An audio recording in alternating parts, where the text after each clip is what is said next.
महात्मा गांधी ने अपनी अंतिम वसीयत लिखी। अपनी हत्या से एक दिन पूर्व 29 जनवरी को अपनी डायरी का अंतिम पृष्ठ लिखा था बापू ने। उसे बापू की अंतिम वसीयत कहा जाता है। देश आजाद हो गया है, लेकिन इस देश के 7 लाख गांव अभी भी गुलाम हैं।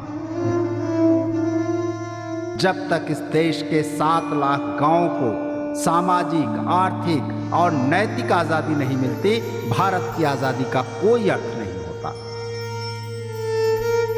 भारत का लोकतंत्र तभी जमीन पर उतरेगा जब वो पंचायत का लोकतंत्र बनेगा।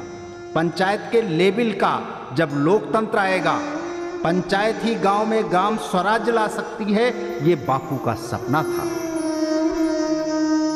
संविधान ने जो तीसरी सरकार, सेल्फ गवर्नमेंट, जो गांधी का स्वराज्य था, उस स्वराज्य को ही संविधान में समाहित किया गया और वही स्वराज्य आज गांव के लोगों को वो अधिकार दे रहा है जो किसी के सरकार होने का अधिकार होता है। एक लोक चेतना का लोक अभियान चलाया जाए इस देश में और उस लोक अभियान का आधार बने गांव की आजादी, जमीनी लोकतंत्र, सच्चा लोकतंत्र, असली आजादी, अर्थात गांधी के शब्दों में भारत के 7 लाख गांव की आजादी।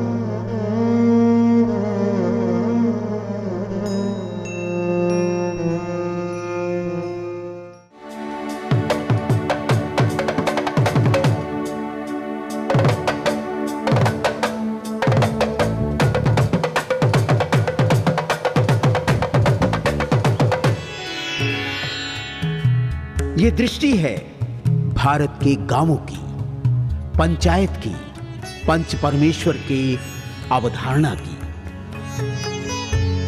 संविधान में वर्णित सेल्फ गवर्नमेंट अर्थात अपनी गांव सरकार यानी तीसरी सरकार के ताकत की। ये दृष्टि भी है संस्कृति, सभ्यता, संविधान, कानून और न्याय पंचायत की। आजादी के इतने वर्षों बाद भी Long years ago, we made a tryst with destiny.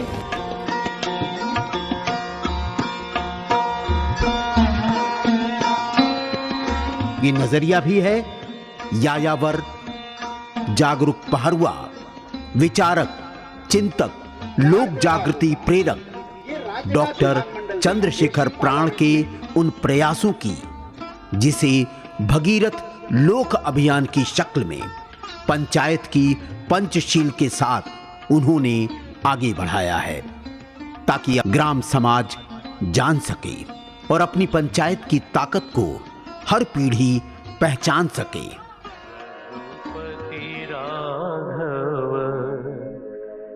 राष्ट्रपिता महात्मा गांधी का सपना था ग्राम स्वराज। भारत के गांव जब तक आत्मनिर्भर और स्वावलंबी नहीं होते, तब तक भारत का विकास नहीं हो सकता।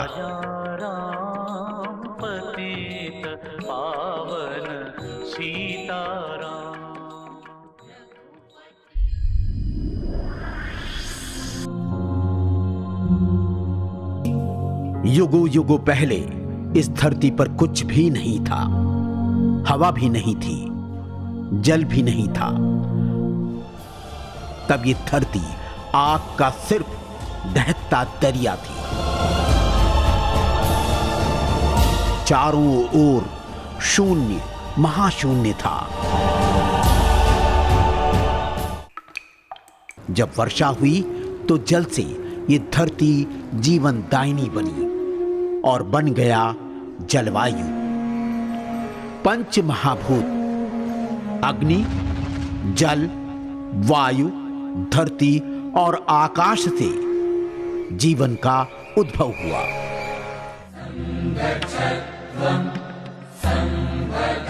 बस यहीं से पंच परमेश्वर की अवधारणा खुलकर मुखर हो उठी। वैदिक वांग्मय की ऋचाओं के गान के साथ जो अनुगूंज आरंभ हुआ, उसने सभ्यता, संस्कृति को जन्म दिया। आरंभ हो गई समिति समानी यानी ऋषि कुल में व्यवस्थाएं। जो सृष्टि के संविधान के अनुरूप मुखर होती रही। परिकल्पनाएं जुड़ती रही, संवरती रही, गांव बने।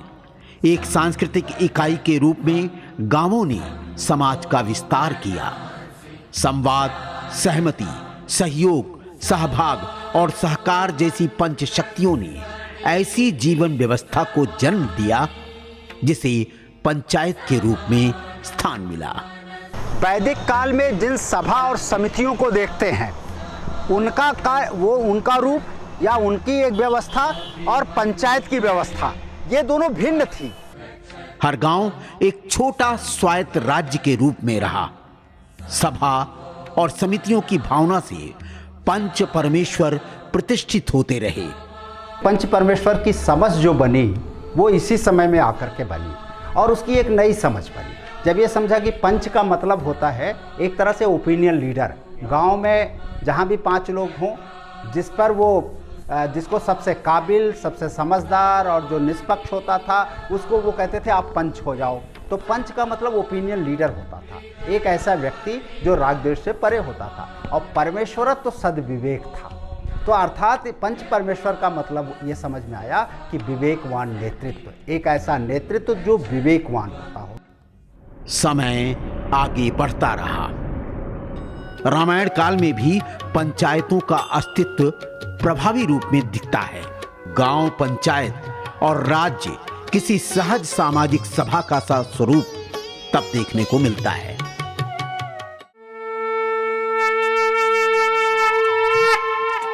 महाभारत काल आया तो सभाओं, मंत्रणाओं और पंचायतों ने एक नई वैचारिक धुरी को स्थापित किया। समय चक्र आगे बढ़ता रहा। शरणं गच्छामि संघं शरणं गच्छामि। महात्मा गौतम बुद्ध के ज्ञान से संघम शरणम की अवधारणा आगे बढ़ी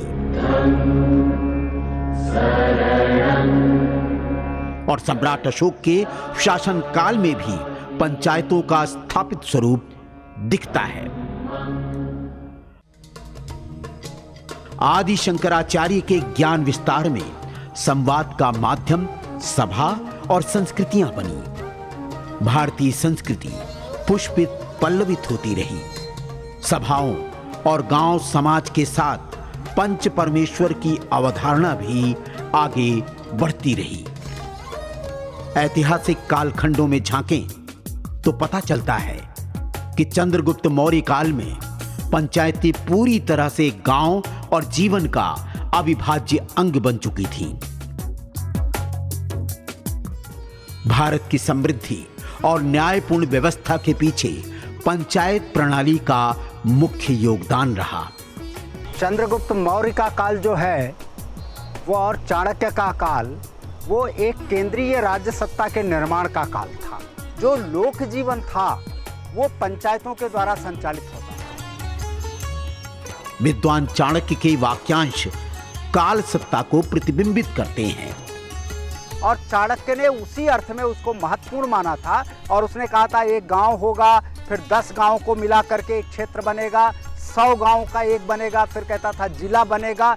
इस तरह वो उस पूरे जो मौर्य साम्राज्य था, उस मौर्य साम्राज्य को मजबूत करने के लिए जमीनी स्तर पर उन पंचायतों के पूरे ढांचे की परिकल्पना करता था। जिनके हाथों में दंड है, जिनके हाथों में सत्ता है, वे ही राष्ट्रीय संदर्भों में सोचना ना चाहें, वे ही राष्ट्रीय हितों की अवहेलना करें, तो जन सामान्य से राष्ट्रीय चरित्र की अपेक्षा कैसे की जा सकती है? युग बीतते रहे। मुगल काल में भी पंचायत की व्यवस्था अक्षुण्ण बनी रही।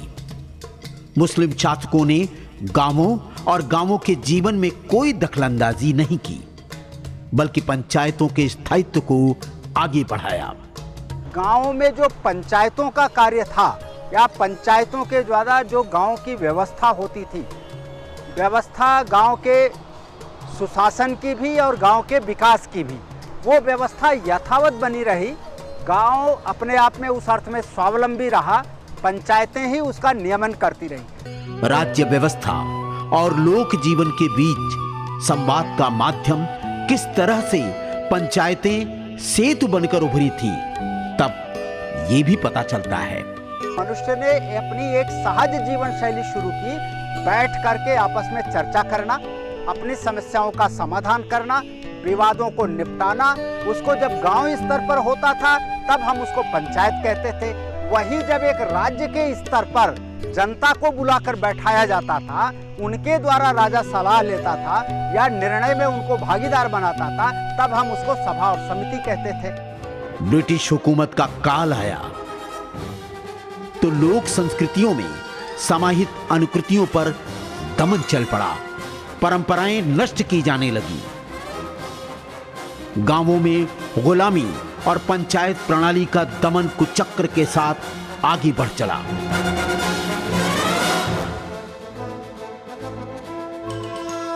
सत्रहवीं शताब्दी में जब ट्रेवेनियर पर्यटक भारत आया तो उसने भारत के गांवों की एकता और सहयोग की प्रशंसा की और कहा कि भारत के गांवों की संज्ञा एक बड़े परिवार के समान थी। बस गांव, समाज और ग्राम पंचायतों में दरार डाली जानी आरंभ हो गई। धीरे धीरे पंचायतों की ताकत का गांवों से लोप होता गया। ईस्ट इंडिया कंपनी ने सन 1812 में गुप्त कमेटी की रिपोर्ट में ग्राम वासियों के संगठन में कोई अवरोध नहीं पाने की बात कही। अंग्रेजों ने 1812 में एक गुप्त कमेटी बनाई थी। गुप्त कमेटी की रिपोर्ट ये बात कहती है, गुप्त कमेटी की रिपोर्ट में साफ साफ लिखा गया है कि इस देश में बड़ी बड़ी रियासतें थीं। उन रियासतों के बावजूद, और वो रियासतों, हर रियासत का लगभग एक चरित्र था, स्वभाव था या उनके व्यवहार में था कि वो रियासतें कभी भी गांव के जीवन में हस्तक्षेप नहीं करती थी। पंचायतें अपने आप काम करती जाती थी, पंचायतों का यथावत था। 1857 में जब जंग आजादी का बिगुल बजा तो भारत के गांवों की समृद्धि और आत्मनिर्भरता सर्वाधिक प्रभावित हुई।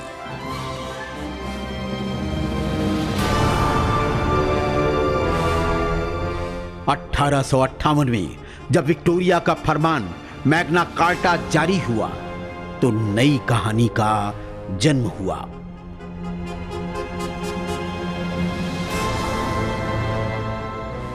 एक नवंबर 1858 को ये घोषणा हुई और उस घोषणा पत्र को देश में अलग अलग जगहों पर पढ़ा गया। इस मिंटो पार्क में भी वो घोषणा पत्र पढ़ा गया था। ये भारत का मैग्ना कार्टा था। जब भारत की सत्ता को ब्रिटिश गवर्नमेंट ने अपने हाथ में लिया और 1882 में लॉर्ड रिपन का प्रस्ताव, जो पंचायतों और नगर पालिकाओं के स्वायत्तता का था, एक स्थानीय सरकार के रूप में उनकी स्थापना का था, उसे पंचायतों का या स्थानीय शासन का मैग्ना कार्टा कहा जाता है।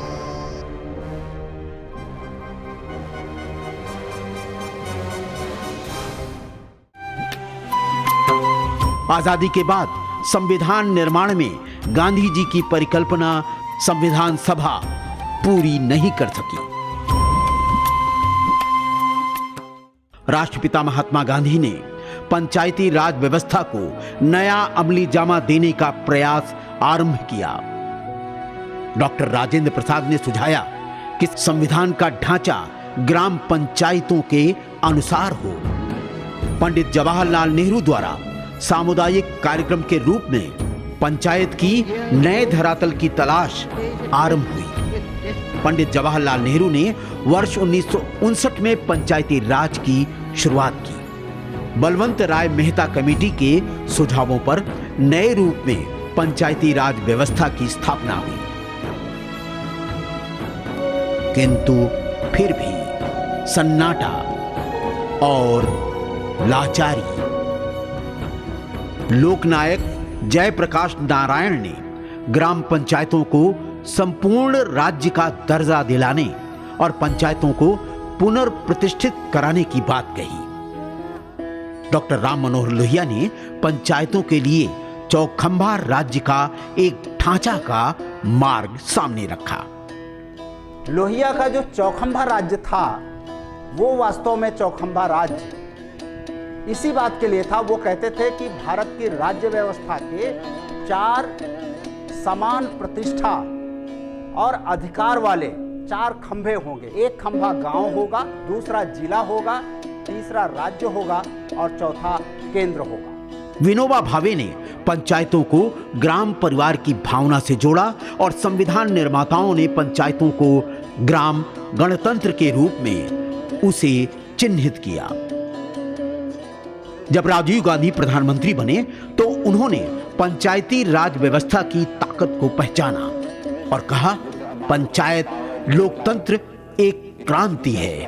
आजादी के बाद संविधान में वायदा करा था कि हम हमारे लोकतंत्र के जो तीसरा कतार है उसे हम मजबूत करें। इसे हमें ठीक करना है तो हमें नीचे पंचायती राज की संस्थाओं को मजबूत करें। लगभग 25 वर्षों के अंतराल के बाद 21वीं सदी में जब प्रधानमंत्री श्री नरेंद्र मोदी ने समय और काल की नब्ज को देखते हुए पंचायती राज व्यवस्था के साथ जो आयाम जोड़ा, उसने गांव समाज के विकास और खुशहाली की नई राह आगे बढ़ा दी। ग्रामोदय का बीड़ा उठा लीजिए, ग्रामोदय का संकल्प लेके चल पड़िए।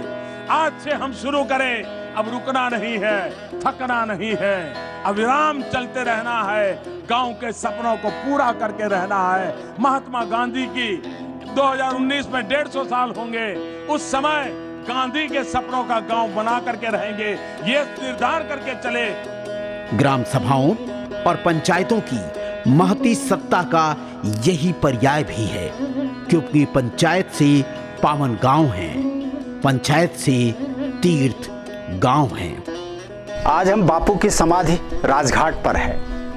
वास्तव में अब समय आ गया है कि बापू ने अपनी अंतिम वसीयत में जिस गांव की आज़ादी की बात की थी, 7 लाख गांवों की आज़ादी की बात, उसकी शुरुआत करने का समय आ गया है। उसके लिए प्रयास करने की आवश्यकता है। और देश में जब तीसरी सरकार के रूप में, सेल्फ गवर्नमेंट के रूप में, जो देश की तीसरी सरकार है और संविधान ने तीसरी सरकार के रूप में जब पंचायतों को स्थापित कर दिया है, उसे मान्यता दे दी है, तो उन्हीं पंचायतों को माध्यम बना करके भारत के गांव की आज़ादी का बिगुल बजना चाहिए और पूरे देश में एक जागरूकता फैलनी चाहिए।